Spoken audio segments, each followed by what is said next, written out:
Mask लगाना पड़ेगा, बस 2 बातें हैं, ठीक है। मेरा ये बाकी वो समस्या लिख के दो। ये जो कॉन्फ्रेंस अपन बात कर रहे हैं कोविड-19 के लिए क्या कुछ सुझाव हो तो दो आप। हाँ तो मोदी देते हैं उसको, क्यों नहीं अपन जो राशन कार्ड जिनके बने हुए ये आपको जानकारी नहीं है, सारे आदेश जा चुके हैं और जो खुलने लगा है भारत सरकार से जो परमिशन मिली है कल परसों जी, उसके बाद में सब्जी वालों का, फ्रूट वालों का, मंडियों का, सबका धीरे धीरे खुलना शुरू हो गया है। आप निश्चित रहे। मुख्यमंत्री जी, मैं तो आपको बता, मैं किसान हूँ और खुद मैं सब्जी उगाता हूँ।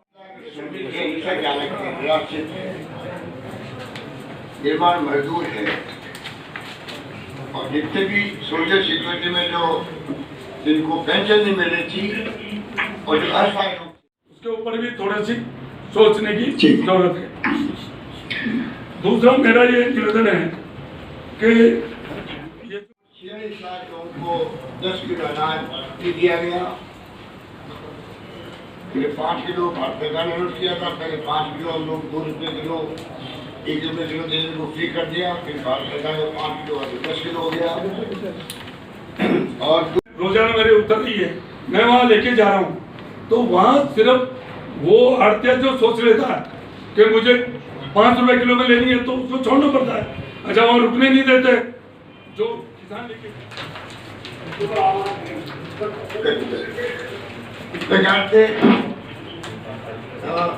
25 करोड़ रुपये मैंने रखे अलग से चिकित्सकों ने और उनके सहयोग के लिए जो बात तय करेंगी तो उसमें इनको एक तो सरकार ने कहा भूखा कोई नहीं सोना चाहिए, उस वारी को आप कैसे उसे निभाया गया, पब्लिक ने साथ दिया, भामाशाह ने साथ दिया, दानदाता ने साथ दिया। और आपको पता है कि किसान की स्थिति वैसे इस लॉकडाउन उसके ऊपर आपको देखने की जरूरत है कि वहाँ सब्जी मंडी में जो थोक व्यापारी है वो जाए, वो ये कह देता है कि ये तो 2 रुपए किलो है, तो वो क्या करे किसान, 2 रुपए किलो में उसको बेचना पड़ता है। एक ये मेरी आपसे निवेदन है। दूसरा मैं ये कह रहा था कि जो जैसे अभी ये लेके जा सकता है वापिस, वहाँ ड्राइवर जो आएगा तो क्या उनको क्वारंटाइन करना पड़ेगा, क्या करना पड़ेगा? तो 14 दिन उनसे जो खाने के पैकेट बनवाए, क्या वो पका हुआ खाना था या वो कच्चा खाना था, आपने भी कोई कम नहीं है, खूब जमकर ये सब बांटा गया। और सरकार ने समय रहते 2 महीने का एक साथ में 71 लाख हमारी सोशल पेंशन था, 2 महीने की पेंशन एक साथ दी गई। को लेकर किस तरीके की चर्चा रही, क्या बातें सामने रखी? बहुत अच्छा रहा ये समस्याएं सुनाने से और इलाके की समस्याओं को हल कराने का अच्छा मंच था। आज मेरे इलाके में सबसे ज़्यादा पायलट साहब ने जब से नरेगा को मजबूत किया है, सबसे ज़्यादा नरेगा 29,000 आदमी मेरे मसूदा विधानसभा में आज की तारीख में नरेगा में कार्यरत है। और मेरी इच्छा है कि ये 60,000 तक का आंकड़ा इसका हम नरेगा का पूछा है, जिससे और अजमेर ज़िले का सबसे गरीब इलाका है मेरा गांव, गरीब किसान लोग रहते हैं वहाँ। बिसलपुर के पानी की प्रॉब्लम थी, वो हमने सीएम साहब से बोला, वहाँ पे खाद्य सुरक्षा और तमाम बातों के लिए बोला। और इसके साथ साथ एक चीज़ हमने ये भी बोली कि अजमेर ज़िले का संवेदनशील प्रशासन डीएम से चपरासी तक, कप्तान से सिपाही तक इतने मुस्तैदी से कि यहाँ ज़िले के अंदर जिस ढंग से कोरोना की महामारी होनी चाहिए वो नहीं हुई और ज़िला बचा हुआ है पूरा। चाहे स्वास्थ्य विभाग के कर्मचारी हो, सारे लोग अच्छा काम कर रहे हैं। और हमने सुझाव दिए कि ये प्रवासी जो हमारे भाई हैं वो ज़िले के करीब 3-4 हज़ार आदमी बाहर हैं, मेरे इलाके के लोग भी बाहर हैं, पशुपालक हैं, किसान हैं, उन सब लोगों को लाने की व्यवस्था की जाए। उन्होंने आश्वासन दिया कि ये समस्याएं जल्दी हल की जाएगी। लॉकडाउन को लेकर कोई चर्चा? लॉकडाउन के लेके उन्होंने कहा कि आप सुझाव दो कि इसको कैसे करें। तो हमने कहा जी, मैंने जो बोला उनसे कि मैं जब बच्चा था तो मेरे दादाजी कहा करते थे, एक बार प्लेग आया था, उसमें चूहे हो गए और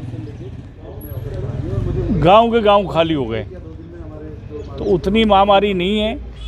अच्छा करा आपने कि पहले ही हमने इसमें ध्यान दिया और प्रशासन ने, जनप्रतिनिधियों ने और जनता ने, मगर यहाँ आज तो छोटा बच्चा भी इस कोरोना से इतना जागरूक हो गया मीडिया की वजह से कि वो मास्क लगा के चलता है। बोले नहीं, अगर 5 साल का बच्चा, 7 साल का बच्चा, तो बहुत जागरूक हो गए लोग। और अब इसको थोड़ा थोड़ा खोलना चाहिए जिससे लोग धंधा कर सके। मैंने ये भी कहा कि इससे बहुत लोग ऐसे हैं जो आटा, सामान, दाल मांगते नहीं हैं। नाई, कुम्हार, ब्राह्मण, दर्जी, खाती, ये लोग हैं, इनका धंधा बंद हो गया गाँवों के अंदर। अब ये वहाँ पे अगर अनाज देने जाओ तो भी आज तक मांगा नहीं, जो मांगते नहीं है। तो ऐसे लोगों को भी सरकार कुछ आर्थिक पैकेज दे जिससे ये लोग अपना खुददारी से जीवन जी सकें। मुख्यमंत्री से आपका मुख्यमंत्री से संवाद हुआ, निश्चित रूप से हमने अपनी बातें रखी, लेकिन उस पर कोई अपने अनुकूल कोई टिप्पणी अभी तक नहीं आई। ऐसा लगा कि केवल विपक्ष के लोगों का कम समय देते हुए उनकी बात केवल सुननी, ऐसा लगा। बाकी जो धन्यवाद दे रहे थे, उनकी सराहना कर रहे थे, उनकी तो 10-10, 15-15 मिनट भी उनको समय दे रहे थे, और हमें 4-4.5 मिनट में ही कह दिया गया अच्छा धन्यवाद। तो निश्चित रूप से ये उचित नहीं लगता। फिर भी जो मैंने अपनी बातें रखी, जो 5-6 बातें बहुत महत्वपूर्ण हैं। नंबर 1, जो APL वाले हैं या जिनके पास राशन कार्ड और आधार कार्ड है, मध्यम क्लास है, उनको गेहूँ नहीं मिल रहा है, उनको गेहूँ तुरंत उपलब्ध कराया जाए, अन्यथा ये मध्यम जो वर्ग है ये बहुत कठिनाई में है, ये मैंने मांग रखी। साथ में जिस प्रकार से कर्नाटक सरकार और उत्तर प्रदेश सरकार ने जो नाई हैं, धोबी हैं, कमज़ोर वर्ग हैं, उनके खाते में इन्होंने 5-5 हज़ार रुपये उन्होंने डाले हैं। तो मैंने कहा आप केंद्र सरकार से तो पैकेज मांगते हो आर्थिक, तो ज़रा अपने लोगों को भी आप आर्थिक पैकेज दो। उस प्रकार से हमने, चाहे ऑटो चालक हैं, इन सब के लिए मैंने मांग रखी। तीसरी सबसे बड़ी जो दुर्दशा मैंने JLN हॉस्पिटल रखी। कल ही JLN हॉस्पिटल में जो इस कोरोना के बीमार हैं, उनके बेड पर प्लास्टर गिरा है। ये तो भगवान की दया से कोई घायल नहीं हुआ, इसलिए बच गए। लेकिन इस प्रकार की दुर्दशा और वहाँ पे जिस प्रकार के टॉयलेट्स की और सफाई की और बाकी जो अव्यवस्थाएं हैं, उसके लिए भी मैंने मुख्यमंत्री जी को कहा। आपके द्वारा विधायक फंड को लेकर भी मुख्यमंत्री को एक सुझाव दिया गया कि 50%। हाँ, मैंने विधायक फंड से पहले एक आदेश इन्होंने निकाला कि सारा विधायक कोष इसमें मेडिकल के लिया जाता है। मैंने कहा कि गर्मी आ रही है, इसलिए कम से कम उसका 50% आप मेडिकल में रख दें, 25% पानी के लिए दें और 25% लोगों को खाद्य सामग्री के लिए दें। तो निश्चित इस पर उन्होंने कहा ज़रूर हम विचार करेंगे। और साथ में दूसरे JLN के अलावा पीने के पानी की कमी आगामी दिनों में है, इसके लिए तो उनके सामने विषय रखा। और बार बार ये जो कहा जा रहा है कि केवल प्रधानमंत्री की आलोचना, प्रधानमंत्री जब मुख्यमंत्री की सराहना की तो मुख्यमंत्री का और इनके मंत्रियों का भी कर्तव्य बनता है कि जो अच्छी बातें उनकी सराहना करें। रात दिन प्रधानमंत्री जी की इनके मंत्रियों के द्वारा आलोचना करना निश्चित है राजस्थान के लिए और राजस्थानियों के लिए निश्चित रूप से अहित होगा, ये मैंने उनको संकेत किया है। और साथ ही प्रवासियों के लिए मैंने कहा कम से कम प्रवासियों जो अपनी कार से आना चाहें उनको खुले आने दिया जाए, जो लोग बस करके आना चाहें उनको आने आप जांच कर लीजिए जहाँ भी उनको करनी है। और बाकी श्रमिक आज भी देख रहा हूँ पीड़ादायक जो आ रहे हैं पैदल, ज़रा उनके लिए राज्य सरकार के द्वारा कहीं ना कहीं रास्ते में कोई भोजन की व्यवस्था हो, कहीं पानी की व्यवस्था हो, कहीं शेल्टर से व्यवस्था हो, इस प्रकार की व्यवस्था करने के लिए मैंने आग्रह किया। साथ में 2% मंडी टैक्स माफ़ करने के लिए कहा, इसको ख़त्म करने के लिए। और एक जो विशेष बात जो अजमेर के ध्यान में आई कि ये जो सब्ज़ी और दूध बेचने वाले हैं इनकी ज़रा टेस्ट हो, क्योंकि कई शहरों में ये सब्ज़ी वाले संक्रमण फैला रहे हैं, तो ये संक्रमण अजमेर में न फैले, इसके लिए मैंने उनका ध्यान आकर्षित किया। इस प्रकार से मैंने कहा कि अजमेर की जो ज़िला प्रशासन है वास्तव में बहुत कमज़ोर है और वो केवल हमारे चिकित्सा मंत्री के चरण वंदना के अलावा वो कुछ भी नहीं कर रहा है। अतः कम से कम अजमेर के ज़िला प्रशासन की मॉनिटरिंग, हालांकि देथा जी के आने के बाद थोड़ा सा संभला है, लेकिन उसकी मॉनिटरिंग मुख्यमंत्री जी अपने स्तर पर करें। ये जी, किन मुद्दों पे बातचीत की गई? देखिए, आज मुख्यमंत्री जी के साथ अजमेर संभाग और जयपुर संभाग के सांसद और विधायकों से उन्होंने वीडियो कॉन्फ्रेंस हुई थी। उसमें जो कमी खामी है उसके बारे में हमने विस्तृत रूप से बताया है और मुझे विश्वास है कि आज के दिन ये जो संवाद हुआ है इसके अच्छे परिणाम निकलेंगे। क्या क्या कठिनाई आ रही है आम जनता को, उसके बारे में क्या हमें करना चाहिए, उसके बारे में हमने विस्तृत रूप से मुख्यमंत्री जी को बताया है और उन्होंने इस चीज़ को नोटेट भी किया है। हमने कहा जब आज जो मिडिल क्लास है, जो किसी योजना में नहीं आ रहे हैं, उनको भी रियायती दर पे उनको खाद्यान्न सामग्री मिलनी चाहिए। आखिर जैसे आज विद्यालय है, स्कूलें बंद है, जो पोषार के रूप में जो खाद्यान्न वो पड़ा है, वो सड़ रहा है, तो क्यों नहीं उनको आम जनता के अंदर उनको वितरित की जाए।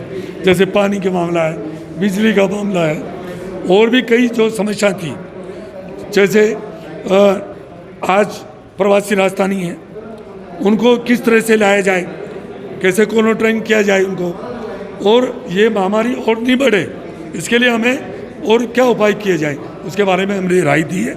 और मुझे पूर्ण विश्वास है कि आज का ये जो संवाद है ये बहुत सार्थक निकलेगा। लॉकडाउन को लेकर कोई चर्चा, लॉकडाउन का तीसरा चरण खत्म होने वाला है, आज प्रधानमंत्री देखिए, इस संवाद का हेतु ये भी है कि हमें और क्या करना चाहिए आगे। 17 मई के बाद हमें देखिए, जान है तो जहान है, परंतु उसके साथ साथ अर्थ, आज प्रदेश हो चाहे देश हो, आज रोजगार नहीं होगा, चाहे रोजगार हो चाहे उद्यमी को जो उद्यम है वो सारे व्यापार वो ठप पड़े हैं। तो धीरे धीरे हमारे को डिस्टेंस में रखना होगा और हमारे को धीरे धीरे इसको सामान्य स्थिति में लाने की जरूरत भी पड़ेगी। इसके बारे में विस्तृत से हमारे संवाद हुआ है और हमें पता है कि धीरे धीरे रियायत भी दी जाएगी और जो फंसे हुए हैं, चाहे श्रमिक हो चाहे कोई भी हो, उनको भी अपने स्थान पर भेजने की व्यवस्था की जाएगी। किन मुद्दों पर चर्चा हुई और क्या सवाल खड़े किए आपने? देखिए, चूँकि आज मुख्यमंत्री जी ने बहुत समय बाद में ये वीसी रखी, ये वीसी बहुत समय पहले हो जानी चाहिए थी, पर कोई बात नहीं, देर आए दुरुस्त आए। जब प्रशासनिक काल में द्वारा उनके निर्देशों की ठीक तरह से पालना नहीं हुई और शिकायतें आने लगी, तब उन्होंने मजबूरी में आकर के वीसी की है। सुबह 11 बजे से हम यहाँ अटल सेवा केंद्र में बैठे हैं और 5 बजे हमारा नंबर आया है। मैं सुबह 11 बजे से सभी विधायक गणों को सुन रही थी और मुझे बहुत अफसोस के साथ में ये कहना पड़ रहा है कि उनके कांग्रेस के झुंझुनू ज़िले से मंडावा की आने वाली जो विधायक है रीटा चौधरी जी, उन्होंने प्रधानमंत्री जी के लिए और गृह मंत्री जी के लिए बहुत ही अपशब्दों का इस्तेमाल किया और मुख्यमंत्री खुद सुन रहे थे, उन्होंने टोका नहीं।